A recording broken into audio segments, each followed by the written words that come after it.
starting with a great name of Almighty Allah, who is the most merciful, kind, compassionate.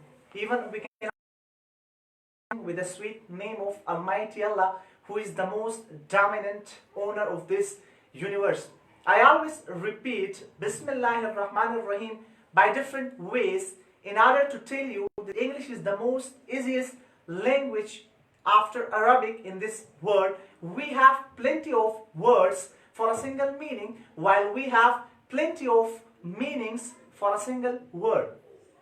So my dear students, welcome to all of you to the 5th online lecture which I will conduct today from the official page of Spark Learning Academy. Welcome to all of you. I am sure you people must be fine in enjoying your stay at home. Please, I request you again that please stay at home because we are suffering from the most worst situation due to coronavirus. My dear students, please like and share our page with your friends, with your fellows, even with your students, even with your families, so that many students can grab information which I deliver to you people during my lecture. So please, I request you again that please like and share the official Facebook page of Spark Learning Academy. Now, coming again to the formal way, today I will teach you parts of speech. I will not teach you the whole parts of speech. I will just throw a light on two of them, noun and pronoun. In fact, one of them, noun, because before proceeding forward to discuss noun, I am going to tell you a brief introduction that what is parts of speech. Now, my dear students, coming to the topic,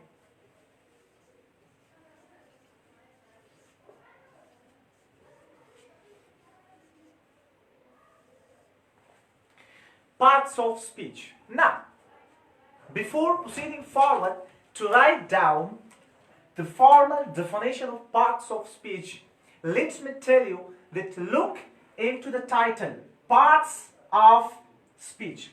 Parts mean section, while speech can be distributed into two main parts. First one is communication, while second one is conversation. Now, what is the difference between communication and conversation? We often think that these two terminologies are same, but there are slight differences between two of them. Communication requires two things: speaker and receiver. Conversation requires two things: speaker and receivers. If you have to talk, the other person must listen you, and he has to talk in order to reply you. So while in communication, let's suppose I have called someone and I have delivered my message to him, so I can say that I have communicated my message to him. So such kind of example can be considered as communication. While in conversation, if I call someone and he is not able to listen me, so you cannot say that we are conversating with each other.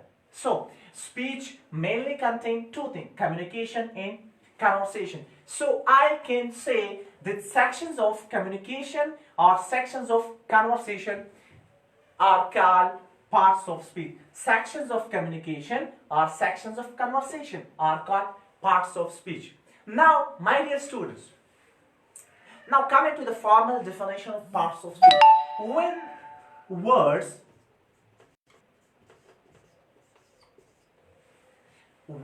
of speech mean words of language. Parts of speech, we can say words of any language, but here we are concerned with English language because I am teaching you English language. So words of language, point number first. Words of language, point number second. Distributed. In fact, we can also say arranged. Point number second. words of language when distributed or arranged. Coming to third point,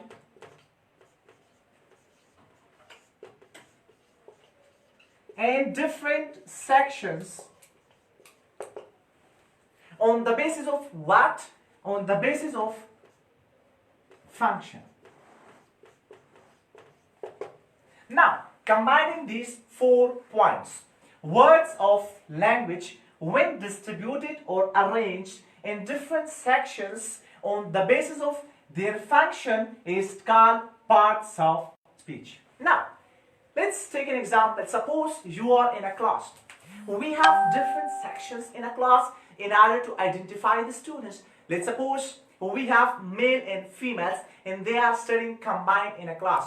So what we do, we make one of the girl being a GR while we make one of the boy being a CR in order to identify, in order to convey our message to the other students with proper way. So my dear students, even look, let's take an example, other example, family. We have father, we have mother, we have brother, we have sisters. They are distributed according to their functions. Husband and wife considered to be the parents of the children because they give birth to the children, so they are called parents. While brothers are called, it means brothers are considered the part of the family because of the functions. So here, when words of language are distributed or arranged in different sections according to their function is called parts of speech. So it's very simple. If someone asks you what is parts of speech, don't go for the long definition. Just tell them that, look, when words of any language are distributed into different sections on the basis of their function, this part is compulsory. Let's suppose if you have come up with a definition, words of language distributed in different sections, and you do not tell them on the basis of function. So I must say you have told them incomplete definition. So the complete definition of parts of speech is when words of language are distributed or arranged in different sections on the basis of function. So it is called parts of speech. We can also say parts of speech are called sections of communication. So this is a very simple terminology, very simple topic when words of language are distributed or arranged into different sections on the basis of their function is called parts of speech. Now, my dear students, how many parts of speech we have? This is a $1 million question. Often people ask from us. Someone say we have 9 parts of speech, while someone say we have 8 parts of speech. So why we are confused in this concept? We do not get clear answer from the teachers even. Some teachers say that we have 9 parts of speech, while other teachers say no, we have 8 parts of speech. So now let's come to that question, that basically how many parts of speech we have.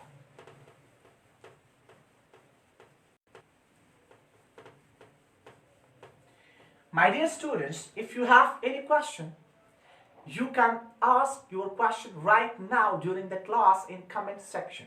Right? So now we have, let's suppose I considered that I have told you in my first lecture about the accent, about 2 accents, famous accent. First we have British accent. Second we have American. I have told you. So now British say that we have 9 parts of speech. Now, number first, noun. Number second, pronoun. Number third, verb. Number 4, adverb. Number 5, adjective.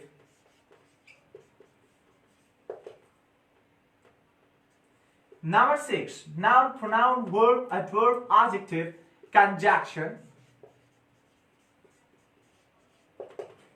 interjection.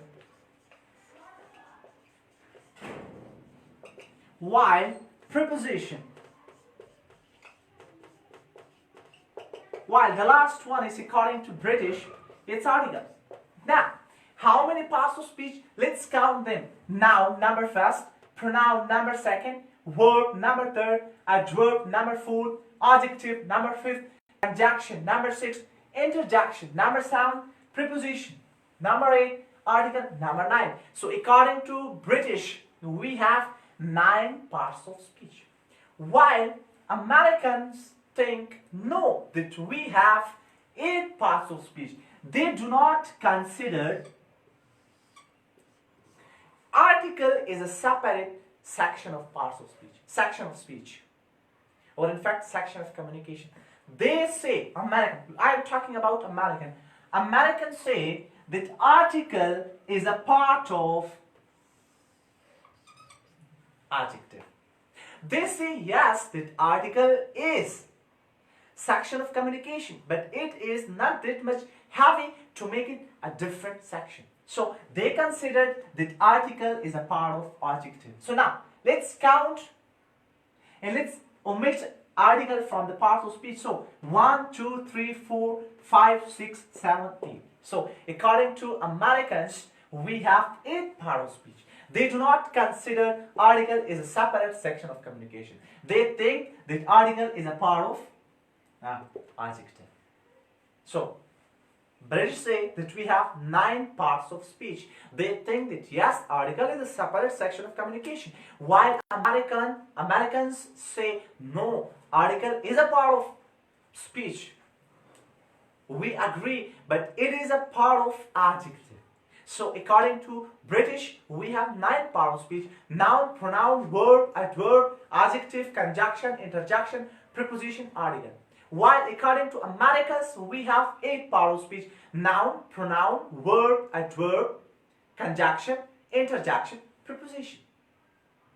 So now coming to the pronunciation of these parts. Now it's noun. Find noun. We have to say noun, noun, noun. While coming to the second one, we often pronounce it pronoun. Now don't go with the flow. Pronoun, pronoun, pronoun. Often you have, you can say, read about qalqala in Quran, where you have to stop your breath but do not break your breath. Sab akhlihu sab matawayna, like iqra bismi rabbika allazi khalaq. Qalqala. So same as the case here. Pronoun, pronoun, pronoun, pronoun, pronoun, pronoun, pronoun. Noun, pronoun, pronoun. Why? Verb. It's a verb. Verb, verb, verb. We have to fill the cavity of our mouth by air. Verb, verb. While this one is not adverb, it's adverb, adverb. It's a. So it's a vowel. Vowel gives alif mat a sound. Adverb, adverb, adverb. Coming to the next one, it's adjective, adjective, adjective. We can also say adjective, but adjective. Saying adjective is better. Now this is conjunction. It's conjunction and it's silent. Conjunction, conjunction, conjunction. Coming to the next one, interjection. Interjection. Now, preposition, same as the case here. Preposition, preposition, preposition. Now, how you have to gain the fluency? So, you have to do practice. Preposition, preposition, preposition, preposition, preposition. By repeating it again and again, again and again. Preposition, preposition, preposition. Now, coming to article, it's article, article, article. Make it sweet, article. So, noun, pronoun, verb, adverb, adjective, conjunction, interjection, preposition, article. Noun, pronoun, verb, adverb, adjective, conjunction, interjection, preposition, article. So, you have to repeat these parts again and again in order to correct your pronunciation. So I'm sure you people have great the answer of this question, that why people say that we have 8 parts of speech, why other people say that we have 9 parts of speech. Now coming to the next confusion. Suppose in a paper they have asked how many parts of speech we have. Let's suppose there's an MCQs in a paper and they have asked that how many parts of speech we have. And means parts of speech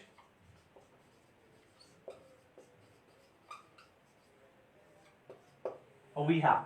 Like they have asked a question that how many parts of speech we have. Now,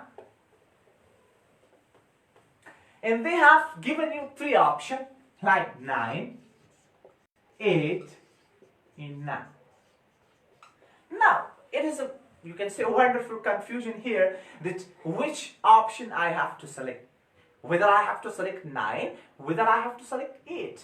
Because according to British, we have 9, while according to Americans, we have 8, and we cannot consider any of them wrong. In fact, both are right. So, now, if this question is in a paper, which is, you can say, conducting in schools, universities, so you have to choose 9. Because we study British English in our, you can say, education system, in schools, universities, colleges. So, if, let's suppose, you are attempting this paper online, so then you have to select 8. Because often we use American English because it's updated, comparing it with the British English. So you have to select 8 then. Let's suppose there is option 9, 8, why? Both 9 and 8. Then here, if you will, if this paper is conducting in school and you have selected 9, so it's wrong. You have to select both 9 and 8. So that you can tell them that yes, we have confusion in this question because Americans say that we have 8 while Britishers says that we have 9. So my dear students, so you have to select them both. So I'm sure you have grabbed many information from this thing. Now coming to noun. I have to teach you noun today, in fact. Noun, right?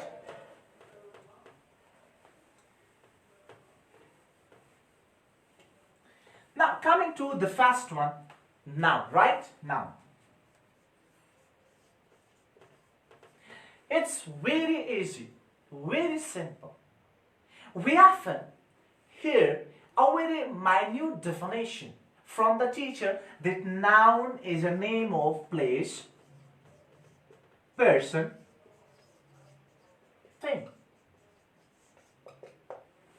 Then if someone say, what is Allah then? Let's suppose if someone asks from us, if you say noun is a name of place, noun is a name of person, noun is a name of thing, then what is Allah? Because Allah is neither person, nor thing, nor even it's not place. So then we get confused. So just give them a very simple and concise definition that noun is a naming word.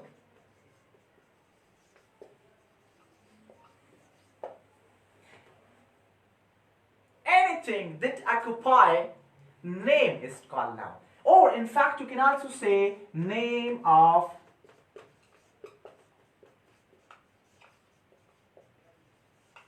everything. So everything includes whole universe. I was asked by a teacher from Kabul English language in Computer Academy that let's suppose you are saying that name of everything is called noun. So can we consider person is a thing? Definitely. In bio we often study living thing. Living thing includes persons, human beings. So everything includes both non-living thing and living thing. So name of everything. Or noun is a naming word. Forget about this definition. In fact, you can also say those things to which we can touch.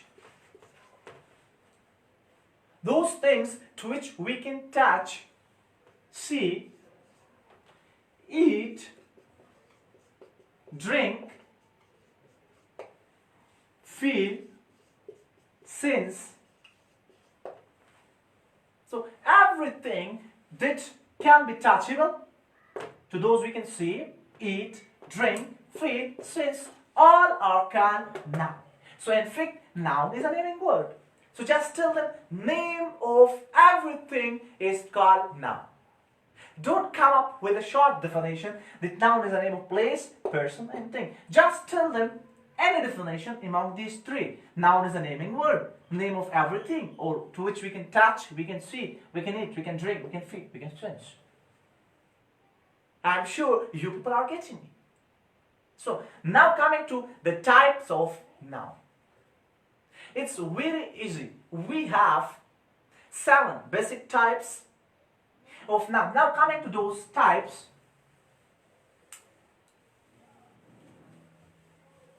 now the first one we have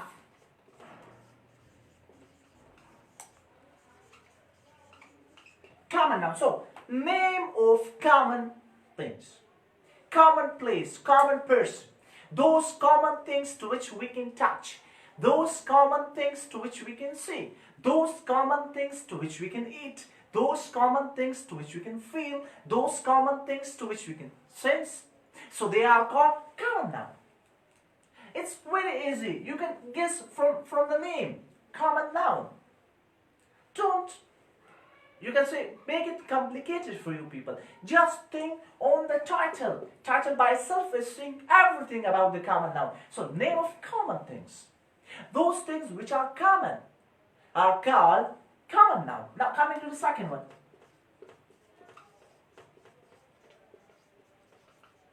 Proper noun. They are opposite. Those things which are proper. Those touchable things which are proper. Those proper things to which we can see. Those proper things to which we can eat. Those proper things to which we can drink. Those proper things to which we can sense, to which we can feel are called proper noun. Now, one question arises often in my mind as well as maybe arising this time in your mind as well. Let's suppose if we have a name, let's suppose Ali. Ali is a proper noun, but we have a 2 person and their names are Ali and Ali. So then people confuse, is it a common noun, is it a proper noun? Forget about the quantity, we are dealing with the quality. We have a single name is single. Whatever, if 100 people are having Ali is their name, do not take tension. You have to focus on the name. It's a single. While it's a proper, like let's suppose this is a market. This is a dollar market. So dollar name is a proper because it's a singular. It's one in this world. While we have thousands of dollar markets. So you cannot say the dollar is a common noun. Dollar is a proper noun. Same is the case here.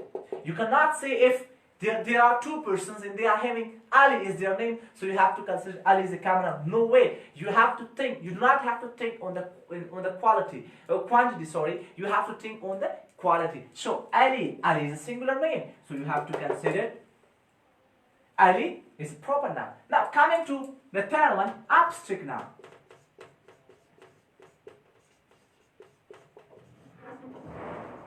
Now, my dear students, those things to which we cannot touch, cannot see, but can feel it.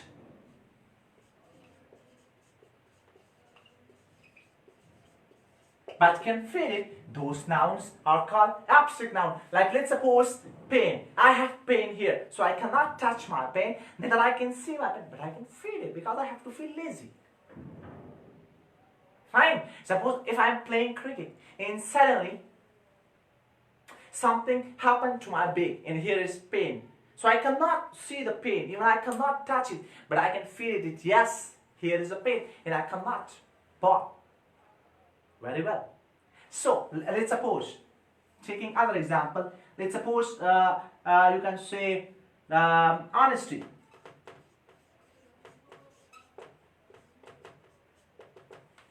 We cannot touch honesty. We cannot see honesty, but we can feel it that yes, this person is honest person. His deeds make him an honest person. So honesty is abstract noun. So now, we cannot see honesty, we cannot touch honesty, but can feel it. So those nouns to which we cannot touch, to which we cannot see, but can feel it is called abstract noun. I'm sure you people are getting it. Now, coming to the fourth one, material noun.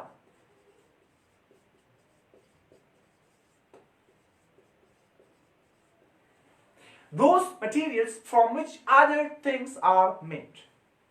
Like those nouns from which other nouns are made are called material noun. Let's suppose take an example of wheat.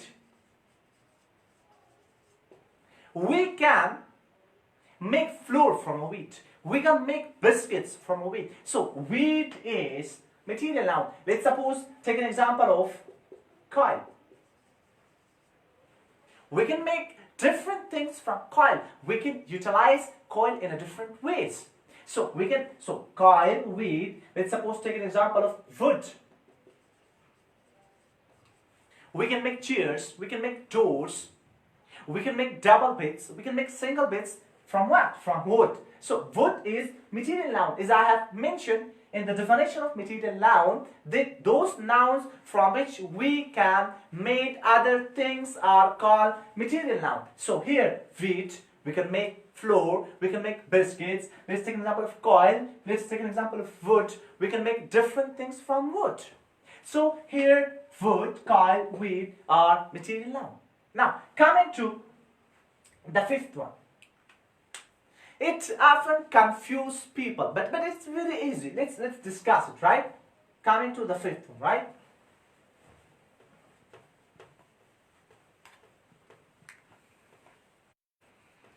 Coming to the fifth one, so collective noun, right?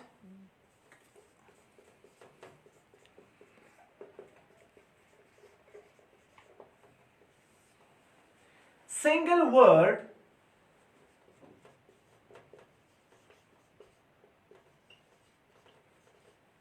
condition number first.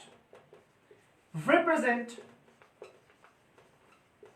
groups. Single word represent groups. Let's suppose those nouns which are singular but they represent groups, group of person. Let's suppose take an example of team. Now, here team is a singular, but how many players we often have in a team? Often in cricket, let's suppose take an example of cricket team, we have 11 person. So 11 person, it's a group. So singular word is representing 11 person. So team is collective noun. Take an example of dozen. Dozen, darjan. It's a collective noun. It represents 12 eggs. So we can say singular noun which represent 12 eggs. So here we can say dozen is collective noun. Now, do not think that we do not have plural forms. We have plural forms, but the plural forms then represent different groups. Let's suppose take an example of like we can say team. Let's make it plural, teams. Then here teams do not represent only one group, means 11 players. It represents different groups. 11 players, one group, 11 players, second group, 11 players, third group, and so on. So, if we make collective noun plural, then it means that it is representing more groups. So, my dear friends, coming to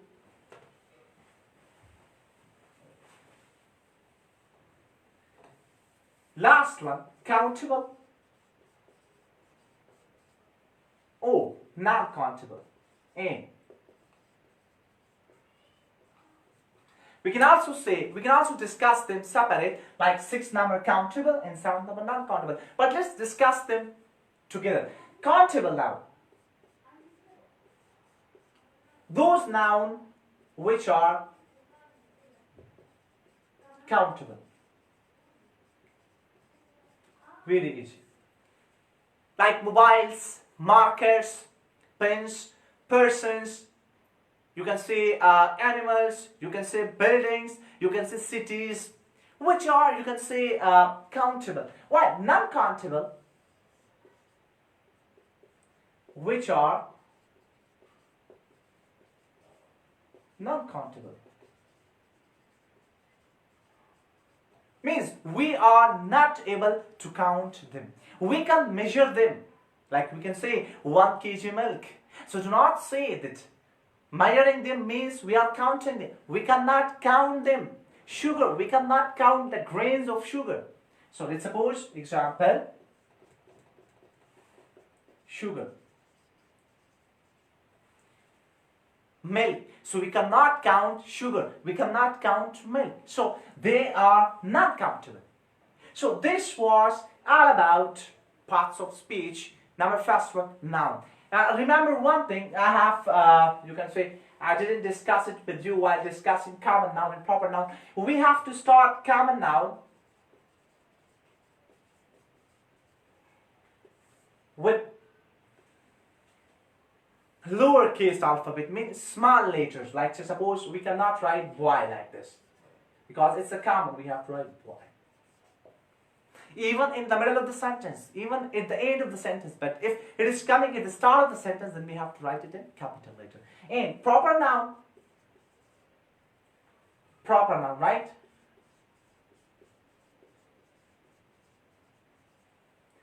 We have to start it with capital letter.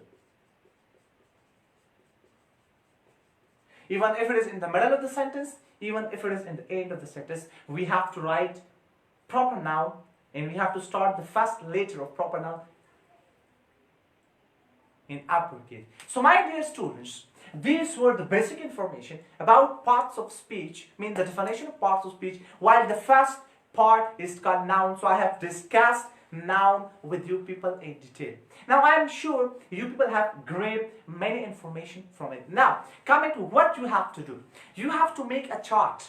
You have to, you can say, collect different things and you have to identify them, that which noun is this, whether it is abstract, whether it is common, whether it is proper, whether it is material, whether it is collective, whether it is countable, whether it is non-countable.